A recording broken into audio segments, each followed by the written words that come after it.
C'est la suite du petit lexique du chanteur. Aujourd'hui, j'ai envie de te parler du belting. T'en as déjà entendu parler?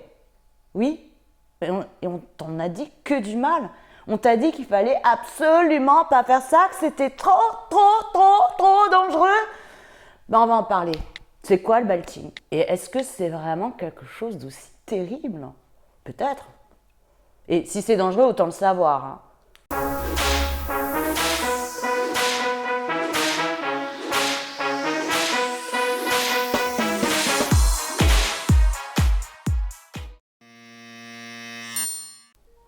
Alors la sémantique du mot belting. Alors je suis désolée, c'est encore une fois de l'anglicisme. Mais il y a peut-être une cause à effet, hein. Je crois qu'en fait ce sont des techniques qui sont spécifiques aux chanteurs anglo-saxons. En France, on ne te parlera jamais de ça et si on t'en parle, ça va être souvent en mal. Le belting, en fait, si tu regardes, il y a beaucoup de gens qui vont dire belting, ça veut dire crier. Mais quand je regarde la traduction du mot belting, ben, c'est ceinture. C'est quoi? Donc, comme j'ai beaucoup d'imagination, je me dis, bah oui, belting, c'est chanter très fort en voix de poitrine. Et pour y arriver, il faut une sacrée ceinture abdominale. Pas bête, hein?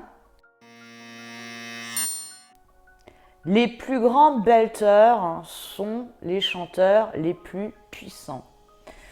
Aretha Franklin, puissance. Whitney Houston, puissance. En France, Johnny Hallyday, puissance. Ce sont des gens qui beltent. Alors, c'est quelque chose qui est beaucoup utilisé dans le chant moderne et dans les comédies musicales. Ce sont des belteurs. Pourquoi aux États-Unis, chez les anglo-saxons, le belting est enseigné et pris avec énormément de sérieux et pourquoi en France ça va être décrié et puis on va te dire que c'est une technique qui peut être dangereuse.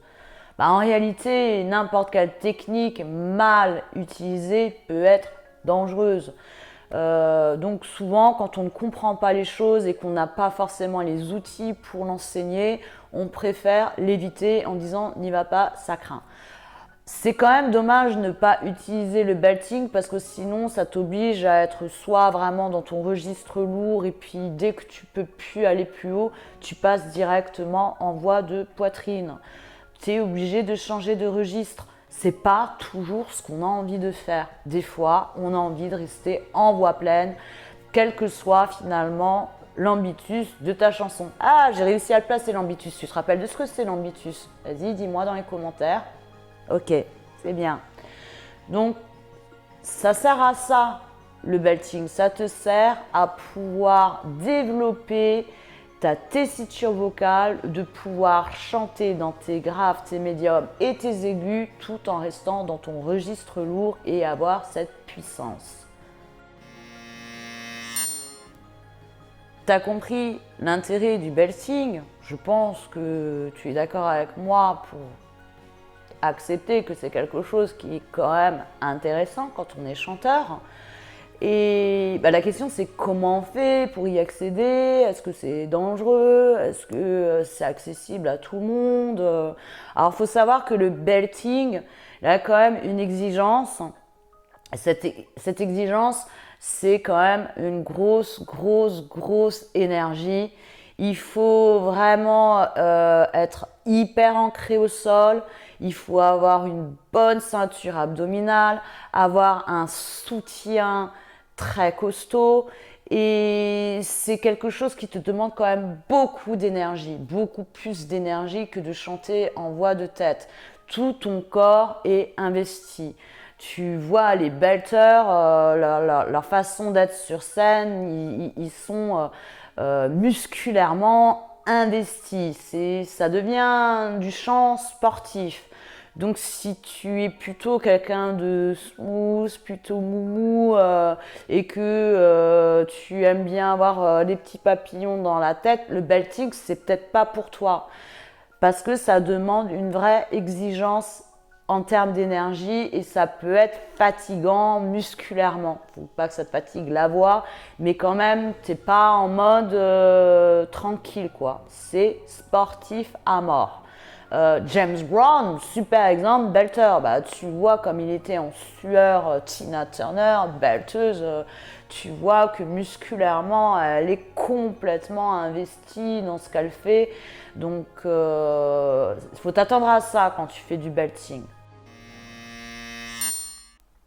Tu vas me dire, bah oui, bah c'est bien, mais ça me fait de belles jambes. Moi, je fais comment pour le trouver, le belting ça s'achète, ça se loue. Je fais comment. Et bien, je t'avais déjà donné une partie de la réponse la dernière fois.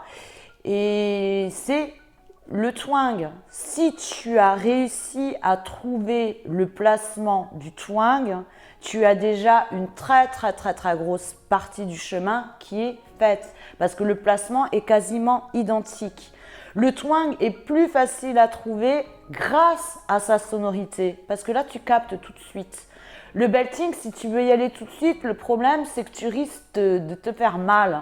Et l'idée, c'est pas de se blesser, tu vois. Donc, le twang, c'est la première porte. Moi, au départ, j'ai découvert le twang, mais comme je t'en avais parlé l'autre jour, cette sonorité, au bout d'un moment, un peu stridente, très aiguë, qui donne ce côté un peu nasillarde, peut agacer. Il y a un moment donné, tu dis ouais, ok, j'aime bien ce qui m'apporte au niveau de l'énergie, j'aime bien les notes que je veux atteindre. Par contre, cette sonorité-là, je n'en veux plus ou je ne la veux pas tout le temps.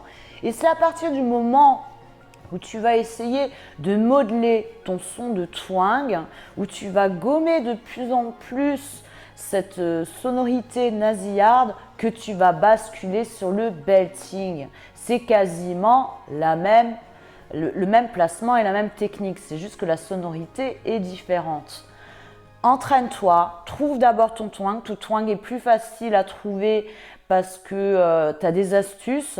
Le belting, ça va demander plus d'expérience et c'est surtout qu'il ne faut pas se faire mal. Beaucoup d'enseignants évitent de rentrer trop là-dedans parce que c'est compliqué. Les gens ne sont pas à ta place, ils ne peuvent pas savoir si tu as mal ou pas. Et quand tu te blesses, on ne peut pas revenir en arrière et puis souvent c'est un peu l'escalade et l'idée c'est pas de se retrouver avec des nodules et d'être sous cortisone et puis de ne plus pouvoir chanter. Donc vas-y doucement, trouve ton twang et au fur et à mesure, essaye de gommer ce son nasillard, tu vas voir qu'il va se transformer et tu vas te retrouver en belting. Moi à la base, quand j'ai découvert le twang, j'en mettais un petit peu partout et au bout d'un moment ça m'agaçait, ça agaçait les gens qui m'écoutaient et quand j'en ai pris conscience, tout doucement les choses se sont gommées et finalement je chante en belting et je mets du twang quand j'ai envie de mettre du twang. Voilà. Au bout d'un moment, quand tu commences à maîtriser les choses, c'est toi qui décides et c'est plus la technique qui décide à ta place. Bon, je vais pas te laisser comme ça sans te donner un petit tips. J'en ai un qui peut t'aider à comprendre ce que c'est le belting. C'est pas en chantant, mais tu peux faire ça régulièrement et tes voisins vont t'adorer. C'est Hey man! Viens ici, man! Hey, gars! C'est un exemple de belting. Tes voisins te remercieront. Ciao!